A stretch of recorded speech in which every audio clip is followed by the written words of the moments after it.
Punta namin ng madaling araw. Alam nyo, I've been craving pastries kasi sa akong frustrated baker. So, nakita nga namin itong branch ng Good Pastries sa Timog. I think meron din sila sa Parañaque, sa Green Hills, and sa Pampanga. And yung Timog branch yung pinakamalapit sa amin. So, we decided to visit and try their croissant. And ang gusto ko talagang matry dun is yung creme brulee nila kasi nakikita ko dun sa page na masarap. So, tinry namin. Meron kasi kaming friend na nag-work dito. So, nanggugulo kami. Alam niyo, before nag-try na ako ng croissant pero di ko nagustuhan. Kaya nung pumunta kami dito, hindi ako umorder. Pero yung kapatid ko umorder nitong tiramisu croissant nila at nagsisisi ako na hindi yun yung in-order ko.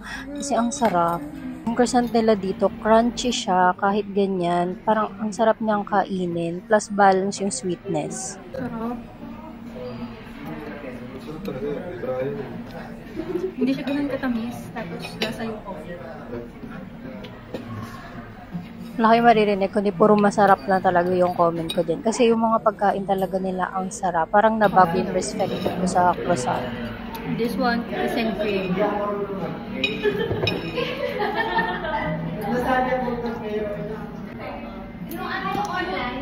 Lasang-lasa yung Oreo.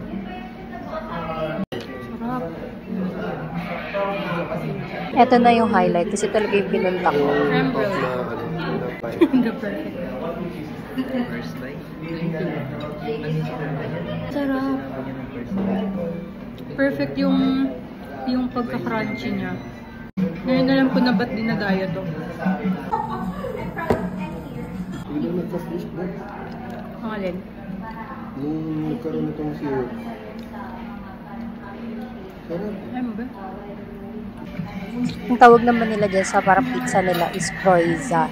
Alam nyo, kung mahilig kayo sa crunchy na texture ng bread, ito yung perfect. As in, crunchy siya.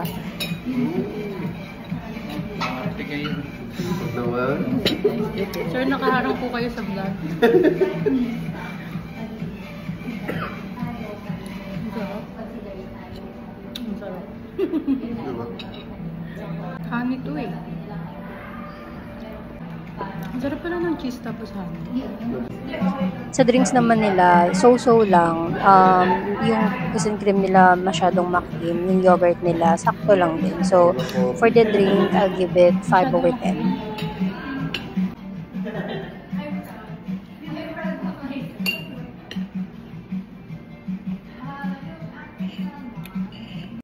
Hindi ganun kaasim yung yogurt. Overall naman sa pagkain sa service nila, goods. Kaya, for sure, titigman ko yung iba nilang pastry. Babalik lang. Napagod ako dun sa biyahe natin.